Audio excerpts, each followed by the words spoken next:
I would like to introduce you to Mr. Jim Kelly, CISSP.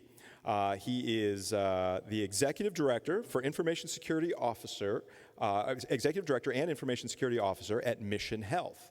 Joining Mission Health in 2013, Jim Kelly led the creation of an information risk management program through the creation of 3 units: identity and access management, governance, risk and compliance, and cybersecurity.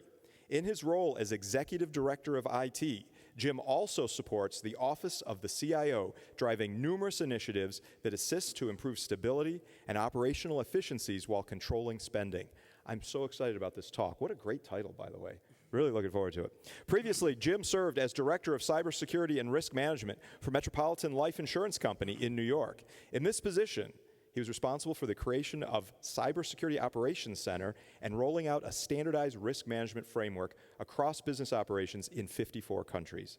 Jim volunteers at Montreat College, Black Mountain, North Carolina, where he serves on Montreat's Cybersecurity Advisory Council. Please welcome me in joining Jim Kelly.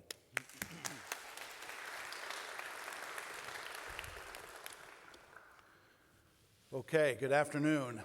I realize that I am the human being that's standing in the way of your weekend. So we're going to try to make this fun and exciting, and we're going to have a good time this afternoon. I've got some pretty cool t-shirts that we're going to give away as part of this. And so I'm going to ask you to pay attention because you have to follow some rules to get these t-shirts. So actually, they're not really cool at all, to be honest with you. They're just really nerdy t-shirts. So I'll show you some of them here. So we have... This one says bad. Well, that's not a good sign, so we can give that one away. This one shows a floppy disk and a thumb drive. The floppy disk is saying, "I am your father." The thumb drive says, "No." This one's for the eternal optimist. We can give that to Ed right now. So for introducing me, the glass is full. So it's 50% water and 50% air. So it is full. So this is yours, Ed. We'll give this to you afterwards. This one says, "There is no cloud, it's just someone else's computer." And this one says, this is for us nostalgic gray hair people, never forget, right? Like, I mean, we got all this technology that cassette tapes, what happened? And then this one's for our mathematics. 5 out of 4 people struggle with math, so we'll give that to the mathematicians in the house. So the title of this talk, it's very interesting because Ed and I did not collaborate, yet you're going to see some similarities in our speeches. And it's interesting how we start the day with the theme and then we end the day with a very similar theme where we review stories from the past. And the story, as I was thinking about the theme this year, I don't know that we really stressed it that much, but the theme of today is the human firewall. And as I started thinking about it, I went back in time and I said, I wonder if there's examples of human firewalls before the word cybersecurity existed. And of course there are, right? Like, so cybersecurity, that's a relatively new word. Much of our lifetime, I think the first time it was actually documented was 1999. Yeah, 1999, I think, was the first time, at least that's what Merriam-Webster tells us. 1989. 1989, yeah, I was still a young man back then. But, as I went back and I thought, well, what's a great example of a human firewall? I thought, wow, how about Noah, right? Noah was faced with a really difficult situation. He was there was extinction coming to the world. Anybody here not know the story of Noah? I can give you so this is really embarrassing to try to tell a story in front of a guy who teaches people how to tell stories. But I'm going to try to tell you a story. So here's the Cliff Notes version of the story of Noah. Okay? There were a bunch of people on the earth by this point, and they were all bad. And God got pretty fed up, and he said, I'm going to destroy the world. I'm going to send a flood, and I'm going to just wreck it. But there was one problem. There was this guy named Noah, right? And Noah was a pretty good guy. And we're going to get into that in a couple minutes. And I want to take some time this afternoon just to look at some of the text of the story and make some analogies about how we do cybersecurity. Sorry about that. How we do cybersecurity and some of the things that we do. And so Noah was tasked with riding out the storm by building a boat. And on that boat, he was to take his entire family, and then he was to put 2 of most kind of animals and 7 of some others and take them on the boat with him. And then he would ride out and then start the world over. And that was pretty much the summary, the Cliff Notes version. So I realize I just failed Ed's class, but we'll get into it a little bit more. All right, let me get my clicker here. So the story begins with this text. It says, "In those days there were giants in the world, mighty men who were of old, the men of renown." See, the stage is being set. There's a story. The story sets the framework here. And there's some interesting pieces about this story as you get into it, because there's a translation. Obviously, this was not written in English, so we use words in English that are a little bit different than maybe the intent of the word. And so I may call some of those out as we go through the story here today, but I want to focus the first word on the word giant. Think about this word giant for a minute. Now, we think a giant is this really, really tall person, but that's not really the idea behind this. The idea behind this term that's used here for giant is, think of it this way. Think about people who had so much wisdom because knowledge of their ancestors had been stacked up that they stood taller and they stood larger than everyone else around them. In other words, they had the capacity to understand what had happened in the past and build on that knowledge, and that's what made them giants, right? They were wise people. They were the sages of the day, right? And so these were considered the men of renown. Now, all that it means to be a man of renown is that people are talking about you. There's no commentary here about whether they're talking about you for the right reasons. So I'll give you an example where I'm a man of renown, right? And it happens to be in my own family. And there's a really easy reason why I'm the man of renown in my own family. And I'll tell you what it is. I overheard my kids saying it one day, and I was like shocked, right? So they have all their friends there, and they're having a party, and they said, "Our dad is epic. He went to college before the internet." How in the world did he go to college and get a degree before there was Google? They couldn't understand it, right? So all of a sudden now I'm this taller man, right, in their eyes. But I'm a giant in their eyes because I had this wisdom on me that they couldn't get to without having to use tools that I didn't have. That's what makes a man of renown or a person of renown, and we're gonna talk a little bit about that today. I want you to walk away today understanding that you can be a person of renown.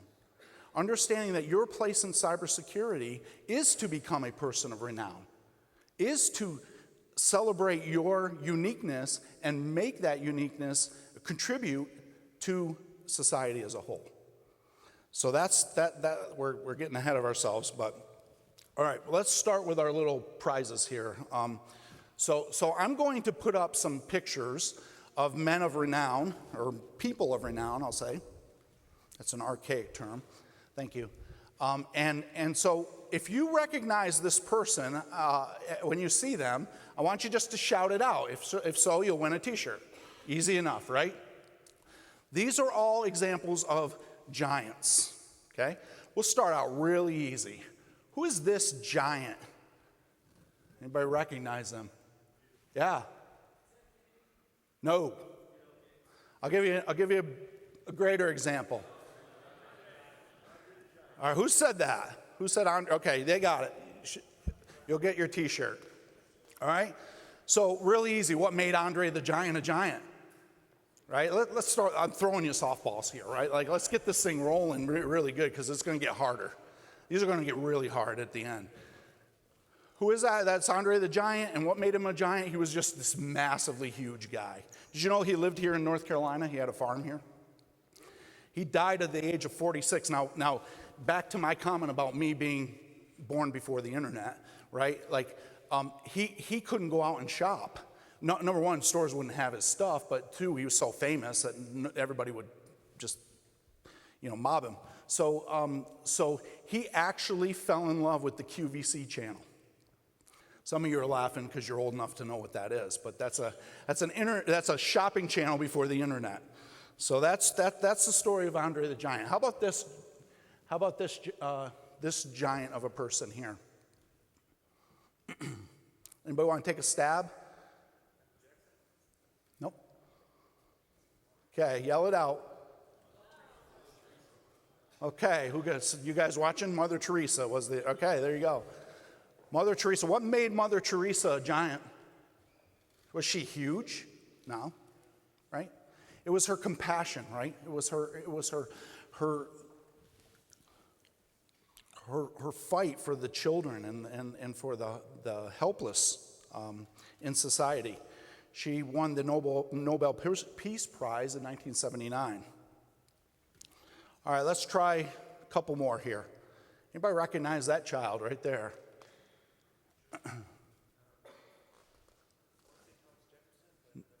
That is not Thomas Jefferson.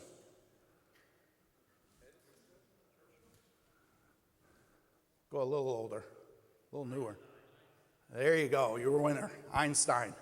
Yeah, that's Albert Einstein. What made him a giant? He gets the math. He gets the math shirt. I love that. All right. Okay, we got to go. Okay, now I need my people who wear small for the last. Well, and this one's going to be a hard one, right? All right. So maybe somebody in this crowd will get it. Well, let's see. Anybody know who these three people are? Who said that? RSA. What does it stand for? That's cheating. This is Ron Rivas, Adi Shamir, and Leonard Adelman. They are the three founders of the RSA algorithm, or what we call asymmetric encryption. For those of us who were here for the last session, we learned what asymmetric encryption was by watching a box of Bitcoin get passed down the stage and passed back, and the keys and all of that. And that was pretty fascinating visual of what they came up with as a mathematical argument using very large prime numbers. Very cool. So what are the characteristics that make someone a giant, right? Size, intelligence, a drive to innovate, pioneering spirit, they're risk takers, they're visionary, and they embrace change. Those are some things, and those are some things that I want you to think about in your own life. How are you exhibiting these in your life as you apply your skills in the cybersecurity space? Are you being visionary? Are you embracing change? That's a tough one. I'll be honest with you. That's a really, really difficult one. When change is thrust upon you and you have to pivot and adapt and adjust, and it's a skill set that we don't have today. We're not teaching that at the younger levels anymore. We're teaching everybody that if you just don't like it, go run across the street and go find another job, or go somewhere else. And it's not necessarily what we need to be doing today. So I'll just encourage you with that. Let's go on with the story. So God saw that human evil was out of control. People thought evil, imagined evil. Evil from morning to night. That's interesting, right? They not only thought it, but they imagined it. Does that sound like our adversaries today? Right? Our adversaries are inventing new ways to be evil. and we're dealing with it each and every day. Right? But it goes on and says, but Noah was different. God liked what he saw in Noah. Noah was a good man, a man of integrity. You know, one of the reasons why I really wanted to join the program here and become a volunteer was the focus on integrity, ethics, morals. Right? We don't teach that today. Right? I have a son who went to a public university, and he didn't take an ethics class. In fact, the morals that were taught to him was whatever looked right in his own eyes. That was probably good. He could do that, and that would be okay. Right? And we need to have institutions like this that are teaching integrity, morals, and ethics. We have to have it. It's okay. It is okay to focus on those things. It is right to raise the next generation to be people of good character. Absolutely. Right? We have to teach to character. It's okay to be renowned. You just need to be renowned for the right reason. Right? The thing here about this story is it never says that the renowned people were good people, right? It says that they were evil. Right? They were known for the wrong things, and we fight that battle every day in our jobs. We war with that. So that brings us to lesson number 1. Each of us have the capacity to be a person of renown. Walk away with that. We need to seek to be renowned for the right reason. This is an area, so those of us that are younger parents, maybe in the room, these are things that you take home to your kids, right? Those of you who are students here, these are things that you focus in on. Be renowned, but be renowned for the right reason. And that requires ethics and integrity in your background. All right, got a really cool prize for the next one. Who is this? This is our last quiz, right? And so it's got to be the biggest prize, right? So, who is this person? It's a person of renown. I'll give you a hint. Okay, it's a person most of us know. And as soon as I put it up, I want to hear the name right out.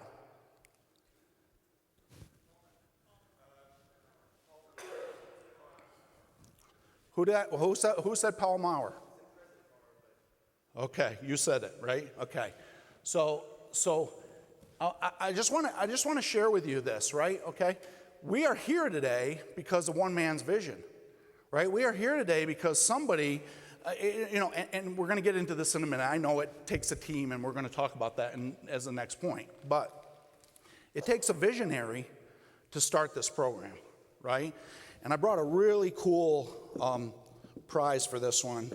It's another T-shirt, but it's the Blue Screen of Death T-shirt. So that's what we're going to give away there. I only had a MacBook Pro box to carry it in, but I apologize if that threw anybody off. But notice, right? So are we talking about a giant here, right? We're talking, and I don't mean to embarrass you, Paul. I just really want to call this out, right? We owed a debt of gratitude to this man because if you read what it says, right? Look at what this says. In 2014, the future of Montreat College looked grim, and this is from this year. So this is looking backwards. So we can say it's a giant. We can say it's a man of renown, right? And it says they suffered budget shortfalls in recent years. They looked for a new president. And the chairman of the board said they wanted a president who would be more of a risk taker because a steady hand wasn't going to get us where we needed to go. That's huge, right? And I think we should applaud President Maurer for his vision here and what he's put together because, I'm grateful for it. It's really helped us build our program at Mission Health. We've taken a number of interns and had some future stars who may, have moved on into the society as a larger and are helping make the cyber world a better place. And that's great because they were trained here and they were trained with the right tools. So that's awesome. But as I mentioned, you don't do this alone. This takes a team. I know that there's a lot of people exploring. There may not be here at this session today, but there were here on campus today. There were some kids some young people that were exploring the opportunity of going into this field, right? And I want to share with you that this field is not just for the technical people. And I really want to encourage folks, here's what you need to understand about the cybersecurity field, right? You can do anything you want in this field and tie it to cybersecurity. As an example of that, I now work for a company, a very, very large company, HCA. You met Paul Connolly earlier. And he is our Chief Information Security Officer. And in his world, he has a total of 238 people. Okay? Look at some of the non-technical positions that he has there. He even has one person on the staff right now who is going back to college to get to become a lawyer, right? And why is that? Because we need people to interpret laws. We need people to prosecute. We need people to defend. We need, on the legal side of things, not just the red teams and blue teams and all of that type of thing. And so there are a lot of jobs that we have available to us in this space, and so I really would encourage you to be looking at that. That brings us to lesson number 2. Constantly keep reinventing yourself. Reinvent yourself so you become a better version of yourself, right? There's no room for stagnancy in our life. We have to keep reinventing ourselves, and we have to keep thinking about where we can contribute more and more. I love the idea that we're sending someone back to school to become a lawyer, right? And we're supporting them. And yeah, there's impact to his day-to-day job because he's got to take some classes, and he's got to be out of the office, and he's got to do this and do that. But being supportive of that type of work-life balance is essential today to growing a good staff for the future. Because who knows what we're going to find, 10, 15 years from now. I'll just encourage you, pick up a discipline, go with it, fight for it, put passion behind it, put energy behind it, with all you can do. I got a couple notes here. I just said, don't be satisfied with a life that has no challenges, right? What do you want to do? Do you want to just lay in a bed and be fed baby food all day long? Is that your ideal life? Right? Or do you want something where you have to get up every day and fight for something that you believe in? Fight for something that's hard, right? Work in an area that, if it were easy, they wouldn't need you. Is that what you want to do? If you want to do that's available to you. We can make that happen for you. But I'll tell you what, you're here today because you don't want that. I know, right? You want to be a person that has challenges in your life, and but sometimes we just complain about the challenges, right? We whine and we moan and we say, "Oh, this is too hard," or "This is mean," or "This is not right," or "My rights are being trampled on," or whatever we want to say, right? And you're not reinventing yourself every day. You're not becoming a better person. So I just want to learn that lesson from this, right? Noah was different. It says, Noah was different. All right, next point. If Noah was different, then he had to do something differently. If we're going to be different, we have to do something differently. And that means sticking our neck out there sometimes. And that means saying things that may not be as popular as the status quo or something like that. But Noah had to do something that who knows whether he had ever done before. He had to build a boat, right? He goes on to say he was given 3 commands, okay? First was build yourself a ship out of teak wood. Second was make rooms in it. And the third one was coat it with pitch inside and out. Let's explore these statements in a little greater depth here. So this brings us to the third lesson. You realize that sometimes our calling is to ride out the flood, not to try to prevent it. Now I know that sounds funny because we're always on the defensive side, and we're trying to stop threats from coming into our networks and things like that. But a key to us being better cybersecurity professionals is to sit down with our board of directors and to have a very frank conversation, okay? I'll give you an example, one that I had with Mission Health here just a while back, right? I sat down with the Mission Health board of directors and I said, okay, we've done amazing work. The team has put together a great defense. But today's the day that we were hit with ransomware. and now our EMR is slowly shutting down, and we do not have the capability to care for patients any longer. We have to shut the doors to the hospital, starting with the emergency department. What's our plan? What are we going to do? Right? Now that's a tough question, right? That's a tough idea there around that, but that's the reality of what we might live in, right? And if Noah hadn't built the ark, if he said, hey, you know what, I'm just going to ride this out by taking my family up onto the highest mountain that there is, he probably would have died of health, hypothermia. Trying to think of the right word here. Hypothermia because of the altitude and all of that. But the end of the story is he knew he had to ride out the flood. We have to prepare to ride out the flood in our business, right? We have to understand what does it take to get Bitcoin. Now, I'm not advocating that you pay a ransom, but if you don't know how to get a Bitcoin, what are you going to do on the day when you're in that situation where your board of directors says to you, or your CEO or your president or whoever says to you, go get the Bitcoin and pay the ransom, right? You're going to look kind of foolish to say, oh, I hadn't thought about that. I don't know the first thing about getting any Bitcoin. What should I do, right? You got to prepare the ship. You got to build it.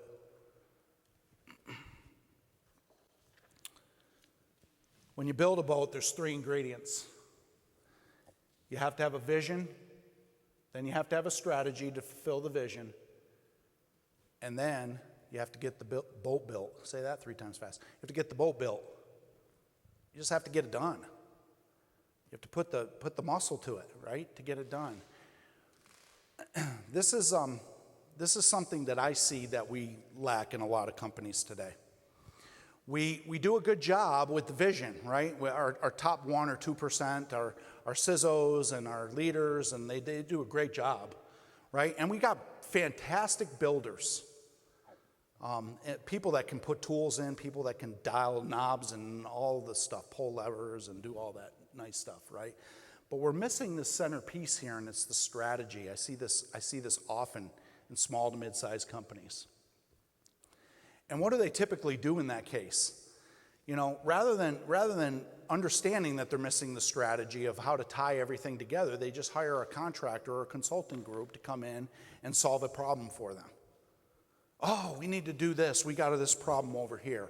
And so then they bring in, whoever, and they come in and they consult and they tell you what you're doing wrong and what you're doing right and what you need to do differently, and they charge you a lot of money, and then the builders get all of that, and then they're supposed to make heads or tails of it. So what do? They run out and just start buying tools, right? And the board freaks out because they get the report from the third party, and it looks really, really bad, because that's what we paid them to tell us, was that things are really, really bad. And so we put these presentations in front of them, and they're like, oh, here's $10 million, just go fix it. And the builders get that charge, and then they start putting tools in place. They start building a stack of tools, and each tool is used only about this much. And there's no architecture woven to provide consistency across that. Let me illustrate this with a much more realistic. Let me tell you how I did this at Mission Health, right? So I can only go on my experience. I can tell you what worked, and understand what works is often a culmination of what didn't work plus what worked, right? And so you have to understand I'm weeding out a lot of the things that we made mistakes on, because we don't have time to get into that. But basically it's this way, right? We figure out we're going to set up a vision, right? And the vision is often very fuzzy. It doesn't have clarity to it. You kind of know what you want to do, but it certainly doesn't include names of tools or even project names, right? It's just kind of these way out there. I'll call it 5-year strategies, if you want to call it that, right? And you throw those together on a whiteboard, and you get your smart people in the room together, and then hopefully you come out of that on the other end, and we did this annually, with a strategic vision for security. What is it we're going to achieve in the next 5 years? And these are really big goals, right? They're not tangible goals. And then we started with focusing on strategy. So bringing in the architects and saying, okay, if we're going to take on something like we want no more passwords in 5 years, then what are the systems or what are the projects that we need to start thinking about? What are the tools that we already have that may assist us with doing that? Where's the world in this space? What are they doing? And we've heard some pretty innovative things today. We heard from Ally Bank about how they use human behavior to determine the risk level of a transaction at the bank. That's pretty cool, right? So that's where your strategists come in. And then by the time you get to the roadmap, right, this is where your builders live. This is where 97% of your organization should live in this space. They're the people that get it done. They're the ones that you tell them, do this next, do that next. Here's what you need to do. And they can take that and they can run with it. But they do very well if they know what the strategy is, and that strategy is tied to the vision. And so we as leaders in this room, I'm challenging you today, make sure that you tie all of your work that you're doing right now to some type of vision at the ultimate end of the road, right? Because that gives people purpose, and that keeps people engaged, and that keeps people excited about their jobs.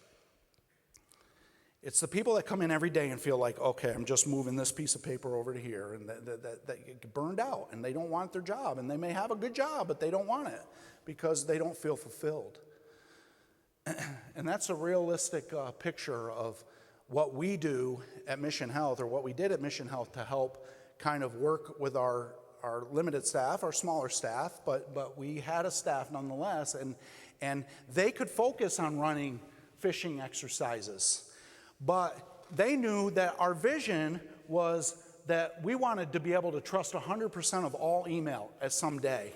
So not only were they running the phishing exercises, but they're coming to me with solutions of thinking about, all right, how do we get the integrity of email up? Like being able to recognize bad emails from all these phishing. You know, we've got to phish people. We understand that. That's the today, here and now.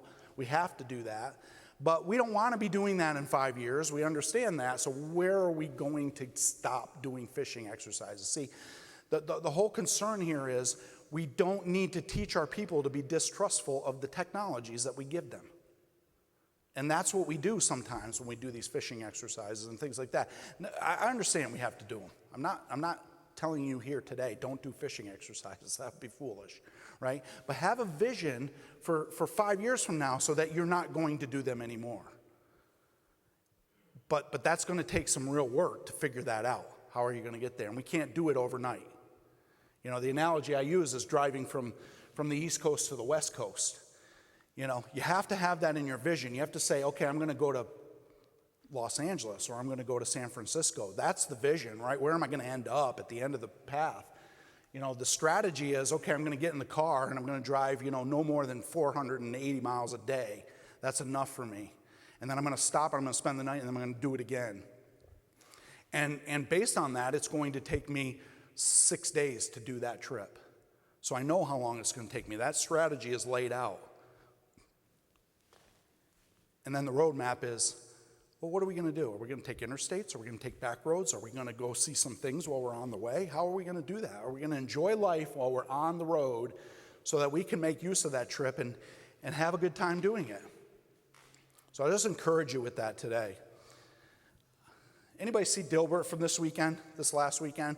It's so awesome because I had this speech ready and prepped and all that, and then this gift came to me in the paper. I'll give you a chance to process it here for a second.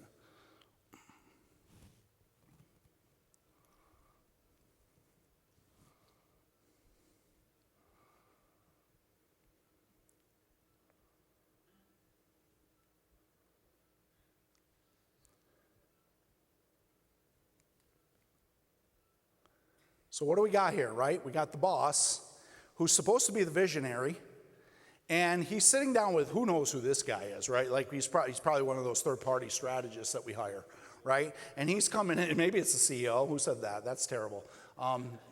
You don't get a T-shirt for that. That's bad.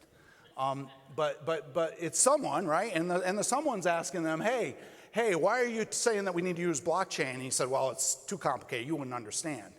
And then he goes on to make some crazy analogy. And when that's obviously not working, then he turns in and says, and we all love data security, don't we? Right? Like I've seen this actually happen in a board meeting. I was embarrassed one time when I saw that. Well, you like security, right? Like that's what we're doing here. And that's a bad thing, right? So we don't want to be in this situation. They tell you when you're doing these kind of talks to give if you have to give a negative example, give a positive example. I don't really have a positive example of this one, but I may use two negative examples because this is so rich in this fodder here. But let's summarize this with lesson number 4. Lesson number 4 is surround yourself with visionaries, strategists, and builders. If you recognize who these folks are on your team and acknowledge that they have a special giftedness to do that role, you're going to be more successful. It's that simple. This isn't rocket science, right? But here's the problem. When the visionary starts talking to the builders, watch out. That's a bad idea, okay? Because the visionary's out there 5 years thinking about what's coming down the road, and the builder, where's he? He needs tangible direction. And he's not getting it from the visionary. He's just getting, oh, we need to do this or we need to do that. So then they start making up things. I found this commercial. I love this commercial because this is the example. So this is an AT&T commercial. A lot of you have seen it. I'm sure you have. But the guy in the chair is the visionary, right? The guy servicing the guy in the chair is the builder. And they obviously are not on the same page. Let me show you the video. Yeah. Well, actually, they do it too. Look okay. Only okay? No worries, boss. I'm one of the tattoo artists in the city. You mean one of the best tattoo artists in the city, right? Something like that. Yeah. Aren't you supposed to draw it first? Stay in your lane, bro. Just okay? Not okay. All right, so you got it, right? Like, I mean, that's what happens when you put your visionary in with the worker bee, right? Or the builder. He's going to, he or she are going to just start at it. Let's just go. We don't need a plan. We don't need any kind of drawing. We're just going to go and do it, right? I bet it didn't work out too well for the visionary, right? And that's the problem. So surround yourself with visionaries, strategists, and builders. The next is a really important point, and I don't want to gloss over this one too quickly.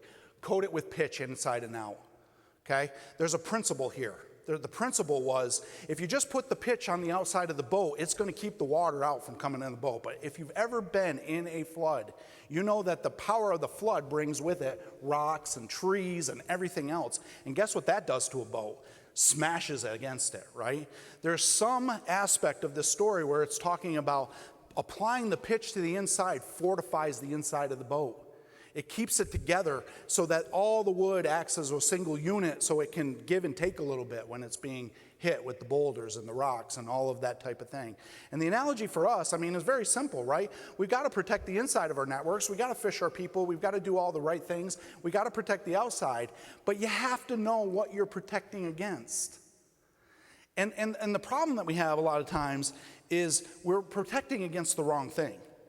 We're building the boat, but we're not understanding that our job is to understand the threats that could affect us and develop cost-effective solutions to reduce the likelihood and impact of that threat from negatively affecting our world. That's it in a nutshell. That's what we do. That's what we wake up every day. And if you're not putting your feet on the floor every morning and thinking, I'm going to do something that looks like that, then you're probably worthless, really, to be honest with you. I mean, I'm not trying to be harsh, but that is what we have to do. We have to reduce these threats. We have to reduce the risks.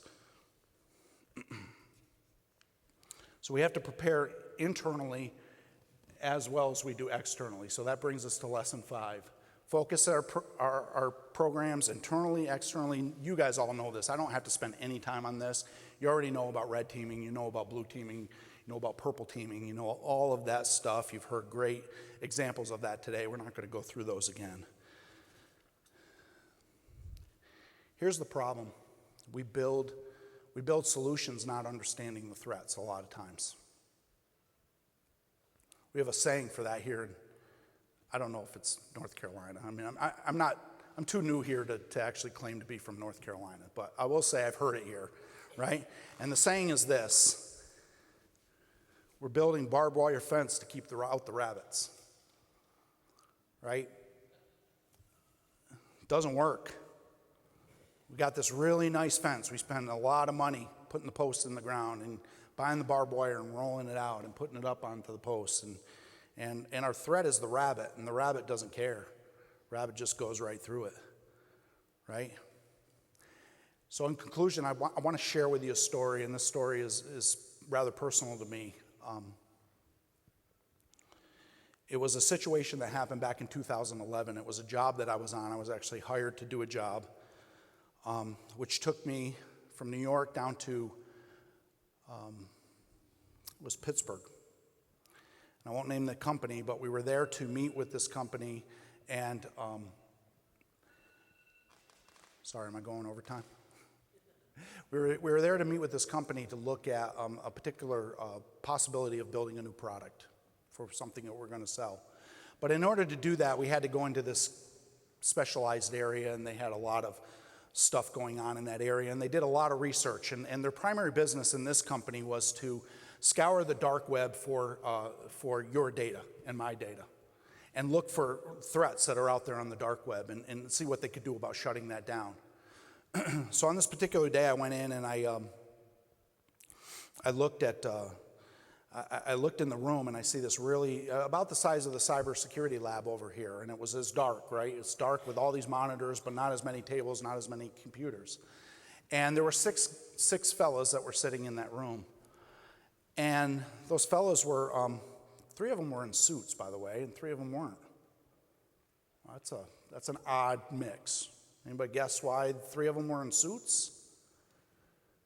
Think government, right? Think FBI. At that time, you know, they still wore suits when they went out and to do actual work, and there were 3 FBI folks in there, and there were 3 people that work for this company in there in jeans and t-shirts, and they were sitting there and they were watching this monitor, and up on this monitor is scrolling up all of these IP addresses. And, you know, they were very somber, and I said, what's going on, fellas? And they said, take a look at this. And they started pulling down those IP addresses and putting them into a browser, and did some hocus pocus with, you know, colons and high ports and all the stuff that very technical people understand. And all of a sudden they get a prompted for a username and password. So they typed in the word admin, and then they typed in the word admin again. And the next thing I know, we're sitting in someone's home. We're in watching somebody's fruit ripen on their dining room table. And I'm like, what is going on? And they said, we're working a case right now. And they said, watch this one. And they pulled another one over. And when they put in that IP address, we were somewhere in China, I think. We were in someone's home in China. Mom was sitting on the couch. This isn't the actual picture, but it's a close representation of what I could find. Mom was sitting on the couch. Dad was reading the paper. Mom was sick. You could tell that. She had tea, and I mean, it was high resolution. It was good stuff. And the kids were playing with the ball on the floor, and they had no idea that we were sitting there, you know, 8,000 miles away watching. And I said to the fellows, I said, what are you working on? And they said, we're doing this. They said, this group of IP addresses we caught this morning, they're being sold on the dark web, and they're being bought by child pornographers. The whole thing that they were doing was they were finding camera systems that people bought to protect themselves. They put them in their house, and then they never changed the default username and password. And there were thousands of these. I mean, thousands. I mean, they were scrolling faster than I could see.